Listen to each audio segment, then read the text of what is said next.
Ukraine தற்பொழுது ஊடுருவியுள்ள Kursk காட்டுப்பகுதியில் மறைவாக வைக்கப்பட்டிருந்த அமெரிக்காவின் ஹாவிட்சர் பீரங்கியை தேடி பிடித்து தவிடு பொடியாக்கியுள்ளது ரஷ்யாவினுடைய ஹாவிட்சர் லேட்டரிங் மினிஷன் என்று அழைக்கப்படுகின்ற ட்ரோன்.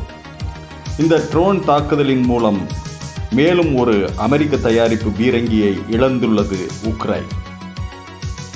அதே வேளையில் பொதுமக்களை பொக்ராவ்ஸ்க் நகரிலிருந்து வெளியேறுமாறு உக்ரைன் அரசு கெடு விதித்துள்ளது. கடைசி ரயில் செப்டம்பர் 11 புறப்படும் என்றும் அதற்குள்ளாக பொதுமக்கள் தங்களுடைய மூட்டை முடிச்சுகளை கட்டிக்கொண்டு வெளியேறிவிட வேண்டும் என்றும் கெடு விதித்துள்ளது உக்ரைனிய அரசு. காரணம், ரஷ்ய தரைப்படை பிரிவு பொக்ராவ்ஸ்க் நகருக்கு மிக சில கிலோமீட்டர்கள் தொலைவில் வந்து நிலை கொண்டுள்ளது.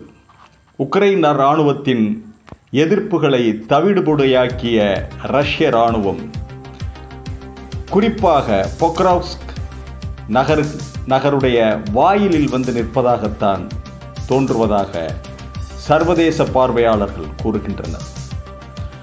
அதே வேளையில் உக்ரைனிய இராணுவம் பொக்ராவ்ஸ்க் நகரை எக்காரணம் கொண்டும் கைவிடக்கூடாது என்று பதுங்கு குழிகளை அவசரமாக தோண்டி வருவதாகவும் சொல்லப்படுகிறது.